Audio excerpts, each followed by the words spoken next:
આમ તો અનેક વખત રાજ્યની અંદરથી ખેડૂતોના પ્રશ્નો હોય છે, સામે આવતા હોય છે. એ પછી ખેડૂતોને જણસીને લઈને હોય, ટેકાના ભાવની કોઈ ખરીદી ચાલતી હોય એમાં હોય, કે પછી ખેડૂતોને જે સિંચાઈ માટે પાણી મળે છે એ કેનાલોનું રિપેરિંગ નથી થતું કે કેનાલનું સમારકામ નથી થતું, તેને લઈને અનેક વખત રાજ્યની અંદરથી ખેડૂતોના પ્રશ્નો સામે આવતા હોય છે. ફરી એક વખત એવો જ પ્રશ્ન સામે આવ્યો છે. આમ તો અનેક વખત એ વિસ્તારની અંદર, એટલે કે આદિવાસી વિસ્તારની અંદર, એ છોટાઉદેપુરની અંદર એ પ્રશ્નો સામે આવતા હોય છે, જ્યાં લોકોને, જ્યાંના ખેડૂતોને સુખ સુવિધાઓ નથી મળતી. તેને લઈને જ ફરી એક વખત ખેડૂતોને એક પ્રશ્ન સામે આવ્યો છે, અને પ્રશ્ન છે સંખેડાની અંદર જે કેનાલ છે, 4 દિવસ પહેલાં જ માઇનોર કેનાલમાં રિપેરિંગ કરાયું હતું, પરંતુ એ રિપેરિંગ કરાયાના 4 દિવસ બાદ જ એ કેનાલ ફરી હતી એવી જેવી હાલતમાં થઈ ગઈ છે, અને તેમાં ગાબડા પડી ગયા છે અને ભાંગીને ભૂકો થઈ ગઈ. કેનાલમાં જેવું પાણી આવ્યું એવું જ કેનાલના જે બાંધકામ હતું એ ભાંગીને ભૂકો થઈ ગયું. આને લઈને જ હવે ખેડૂતોમાં ખૂબ જ રોષ જોવા મળ્યું છે. સાથે સાથે ત્યાંના તંત્ર પણ સવાલ ઊભા થાય છે કે આ નર્મદા નિગમે જે પણ રિપેરિંગ કર્યું હતું તે રિપેરિંગ કેવા પ્રકારનું કર્યું હતું, કેવી ગુણવત્તાવાળું કર્યું હતું કે એક વખત પાણી આવ્યું ને તે કેનાલ ભાંગીને ભૂકો થઈ ગઈ. આજે તેના વિશે ચર્ચા કરવી છે.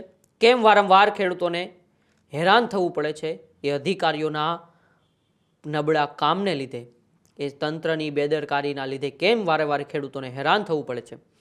ત્યાંના ખેડૂતોને શું તકલીફ થઈ રહી છે એ આપણે આજે સાંભળવી છે, અને તંત્ર ક્યારે જાગશે એ સવાલ પણ આજે આપણે કરવા છે. છોટાઉદેપુરના સંખેડા તાલુકાના ટીંબા અને ભાટપુર ગામ પાસેથી એક કેનાલ પસાર થાય છે. એ કેનાલથી હજારો ખેડૂતોને સિંચાઈનું પાણી મળે છે, અને દર વર્ષે એ કેનાલનું સમારકામ થતું હોય છે, કારણ કે કેનાલમાં વારંવાર ગાબડા પડતા હોય છે. કેનાલનું જે સ્ટ્રક્ચર હોય છે ભાંગીને ભૂકો થઈ જતું હોય છે. તેને લઈને જે ટીંબા અને ભાટપુર ગામ પાસેથી જે કેનાલ છે એ તૂટી જાય છે.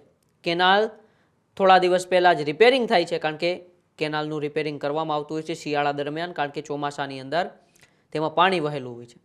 તેથી જ કેનાલનું રિપેરિંગ થાય છે, અને 4 દિવસ બાદ જ એ કેનાલ ફરી એક વખત ભાંગીને ભૂકો થઈ જાય છે. કેનાલ રિપેરિંગમાં હલકી કક્ષાનું કોન્ક્રીટ વપરાયું છે તેવું ખેડૂતો અત્યારે આક્ષેપ કરી રહ્યા છે. કેનાલ તૂટતા જ પાણી કોતરમાં વહેતા આસપાસની જમીન પણ ઢસની ગઈ. વર્ષો બાદ સિંચાઈ માટે પાણી મળશે એવી આશા પર ખેડૂતોની પાણી ફરી ગયું છે. કોન્ટ્રાક્ટર અને અધિકારીઓની બેદરકારીથી ખેડૂતોને ફરી એક વખત એ વિસ્તારની અંદર મોટું નુકસાન થયું છે. આમ તો એ આદિવાસી વિસ્તાર છે, ખેતી ઉપર નિર્ભર રહેતો વિસ્તાર છે. અનેક વખત ત્યાંના ખેડૂતોને મુશ્કેલી પડતા પ્રશ્નો સામે આવતા હોય છે. ત્યારે ફરી એક વખત એવો જ પ્રશ્ન સામે આવ્યો, અને કોન્ટ્રાક્ટરની અને નર્મદા નિગમની ઘોર બેદરકારીથી ખેડૂતોને આ નુકસાન સહેવાનો વારો આવ્યો છે. ત્યારે આવે પહેલાં અમારા સંવાદદાતા રફીક દણીવાલા ત્યાં પહોંચ્યા, ત્યારે શું છે ત્યાંની પરિસ્થિતિ અને ત્યાંના ખેડૂતો શું કહી રહ્યા છે, આવો પહેલાં એ જોઈએ.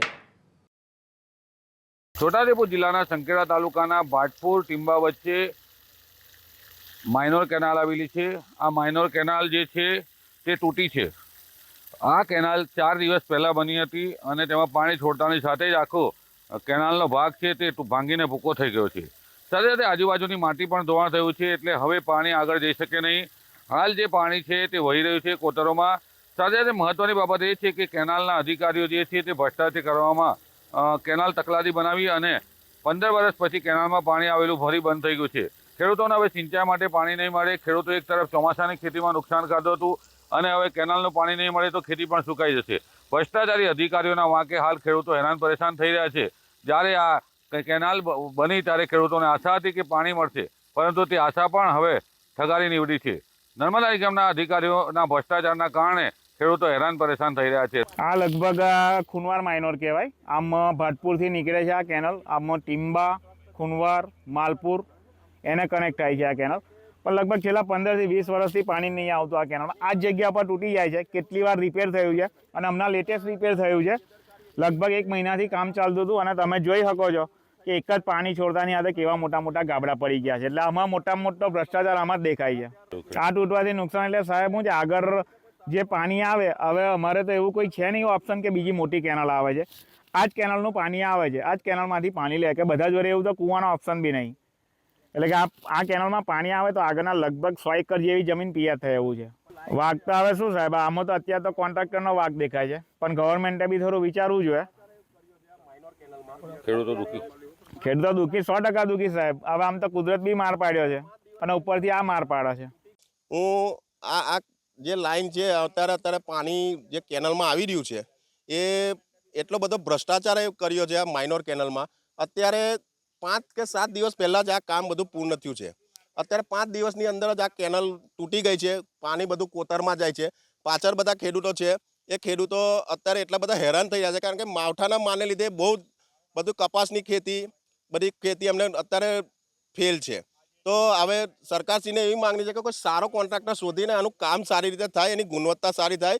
પ્રજાના પૈસા હવે આ રીતે તમે ના વેરવશો, પ્રજાના પૈસા તમે બધા આવી રીતે લીલા લેન ના કરશો. એને કોઈ સારા કોન્ટ્રાક્ટર રાખે અને પાણી બધા ખેડૂતોને મળે, કારણ કે માવઠાના મારને લીધે ખેડૂતો પાયમાલ થઈ ગયા છે. તૂટેલી હાલતમાં છે અને વર્ષોથી છે. આજે લગભગ 15-16 વર્ષથી તૂટેલી જ હાલતમાં છે. ખેતરોના લોકોના ખેતરોમાં પાણી ભરાય છે. ખેતરમાં જે સિંચાઈ મળવી જોઈએ એ મળતી નથી તેમ. અને જ્યારે અધિકારીઓને રજૂઆત કરીએ છીએ તો ખાલી માટી કામ કરીને જતા રહે છે, અને કોઈ ઝાડી ઝાખરા હોય તો ફરી એ થોડું જે દેખાય એટલું સાફ કરે છે, બાકીનું કંઈ કરતા નથી. લગભગ 700 થી 800 હેક્ટર જેટલી જમીન આ કેનાલ ઉપર સિંચાઈ થાય છે, પણ લોકોને પાણી નથી પહોંચી રહેતું. બધું વેરફાઈ જ જાય છે. સરકાર પાસે એવું કે ફરી કેનાલને રિપેરિંગ કરે કે ગમે તે કંઈ નવીનીકરણ કરે. તો ત્યાંના ખેડૂતો કહી રહ્યા છે કે ખાલી આ એક કેનાલ નહીં, આસપાસના વિસ્તારની અંદર અનેક કેનાલો આવી જ હાલતમાં છે. કેનાલ ક્યારે ફરી રિપેર થશે તે મુદ્દે પણ હવે ખેડૂતોમાં ચિંતા છે, કારણ કે શિયાળો પાકમાં અત્યારે પાણીની પુષ્કળ જરૂર હોય છે. અને આ બધા વચ્ચે જ્યારે કેનાલ શરૂ થઈ હોય ત્યારે ખેડૂતોને એક આશા હોય છે કે અમારા પાકને પાણી મળશે, અમારો પાક જીવંત રહેશે, તો અમને 2 પૈસા તેમાંથી કમાવા મળશે. પરંતુ આ બધા વચ્ચે કોન્ટ્રાક્ટરોની ઘોર બેદરકારી, થોડાક રૂપિયાની લાલચ માટે એક કામની અંદર બેદરકારી રાખતા હોય છે, હલકી ગુણવત્તાનું કામ કરતા હોય છે, અને તેનો વારો પછી તે સહન કરવાનો વારો તે ખેડૂતોનો આવતો હોય છે. કારણ કે ખેડૂતોને તો એ નિર્દોષ ખેડૂતો જે પાણીની રાહ જોતા હોય છે, પરંતુ તેની આશા ઉપર આ કોન્ટ્રાક્ટર, આ તંત્ર, આ નર્મદા નિગમના લીધે પાણી ફરી જતું હોય છે. એવું જ ફરી એક વખત થયું છોટાઉદેપુરની અંદર. અનેક વખત અનેક પ્રશ્નો એ વિસ્તારની અંદર છે. ત્યાંના જનપ્રતિનિધિઓ શું કરી રહ્યા છે, ત્યાંનું તંત્ર શું કરી રહ્યું છે, એની ઉપર પણ અનેક સવાલો થઈ રહ્યા છે. પરંતુ અત્યારે તો હવે આપણે આશા રાખીએ છીએ કે નર્મદા કેનાલનું, આસપાસના વિસ્તારની અંદર જેટલી કેનાલ તૂટેલી હાલતમાં છે તેનું પણ જલ્દીથી સમારકામ થાય, એ ખેડૂતોને સિંચાઈ માટે જલ્દીથી પાણી મળે, એવી જ આપણે આશા રાખીએ છીએ. તમારા ગામમાં, તમારા વિસ્તારની અંદર કોઈ આવા પ્રશ્નો હોય, કોઈ પણ સરકારી કામનું સમારકામ ચાલતું હોય ને હલકી ગુણવત્તાનું કામ થતું હોય, તમારો કમેન્ટ બોક્સમાં અચૂકથી જણાવજો. અમે તમારી વાત જવાબદારી અધિકારીથી લઈને સરકાર સુધી પહોંચાડવાનો પૂરતો પ્રયત્ન કરીશું. ત્યાં સુધી જોતા રહો ન્યૂઝ રૂમ ગુજરાત, ગુજરાતનો ગર્જનાદ. નમસ્કાર.